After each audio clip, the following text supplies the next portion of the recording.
आपल्या हक्कासाठी रस्त्यावरती उतरलो. एसआरएची ही जी योजना आहे, एसआरएची ही योजना आहे, आपण लक्षात घ्या.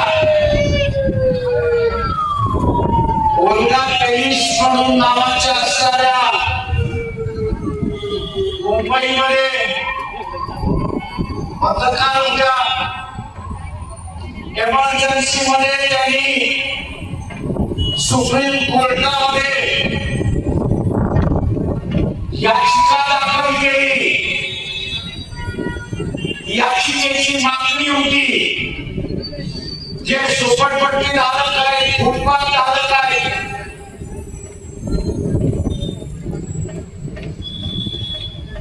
खाली बसा, दरावरची भांडे तुमची कशाला पाहिजे, बसा खाली. दुसरा बडबड झाली.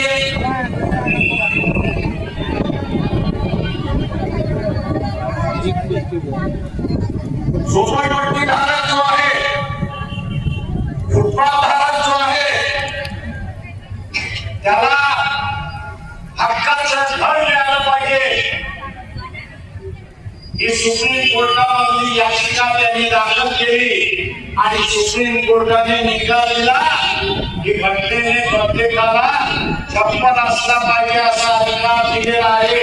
आणि त्यातून ही योजना सुरुवात झाली. पण त्याला तुम्ही संस्थेवरती बसवलंय. काँग्रेस बदला असेल किंवा आत्ताचा असणारा देवेंद्र फडणवीस असेल, चोराला बसवलंय हे आपण लक्षात घ्या. चोराला बसवलंय हे आपण लक्षात घ्या. जी काही योजना दाखल झाली,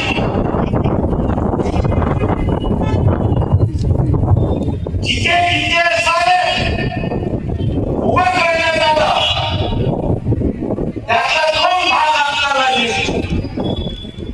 एक भाग 160 फूट किंवा 370 फूट आपल्याला दिसतात. पण मोकळ्या झालेल्या जागेवरती आपण असं पाहिलं तर तिथे 4-5 हजार स्क्वेअर फुटाचा असणारा फ्लॅट बांधल्या जातात, हे लक्षात घ्या. आणि बाजार भावाने विकल्या जातात. तुमचा नालायकपणा आहे. इलेक्शन मध्ये येणारा महात्मा गांधीची दारू आणि मटण याच्यामुळे 500 स्क्वेअर फुटाच्या घराला तुम्ही मुकलात अशी असणारी परिस्थिती आहे.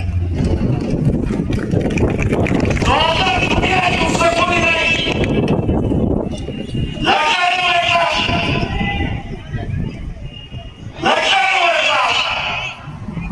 पण तुम्ही स्वतःला विकता, त्याला आम्ही काय करणार? तुम्ही स्वतःलाच विकताय आणि मग मोर्चे काढा, आंदोलन करा. कशासाठी? का आमचं झोपडं तोडलं? कशासाठी? का आम्हाला अपात्र केले? कशासाठी? तर मुलांनी ही सीट ताब्यामध्ये घेतली. त्याला जबाबदार कोण? त्या अधिकारी की तुम्ही? त्याला जबाबदार कोण? या निवडणुकीमध्ये सुधारणार की न सुधारणार?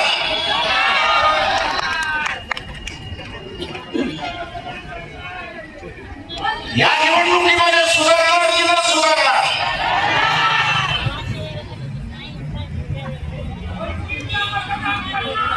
मित्रो, तुमच्या मागण्या मान्य करायला त्याला फार वेळ लागत नाही. फार वेळ लागत नाही का? त्याला आदेश नाही.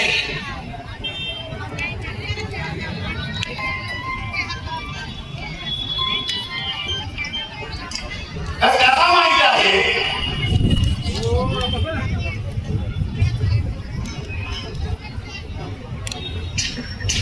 तुम्ही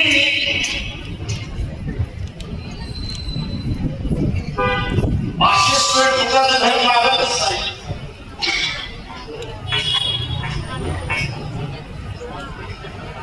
आणि तुमच्यामध्ये सांगण्याची हिंमत नाही. काँग्रेसवाला आला, बीजेपीवाला आला, एकनाथ शिंदेवाला आला, अजित पवारवाला आला, शरद पवारवाला आला. 500 शेताशीचं काम नाही झालं. आणि तुमचं 500 काय आहे? स्क्वेअर फूट नाही. तुमचा 500 स्क्वेअर फूट नाही.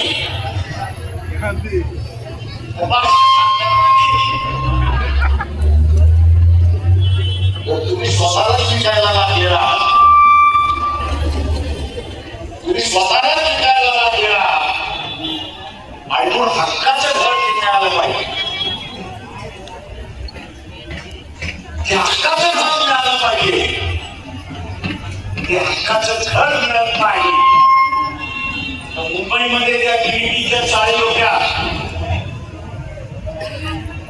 ब्रिटिशांनी मुंबईमध्ये गेल्या सुरुवात केल्या. मुंबईमध्ये कोणी सुरुवात केली?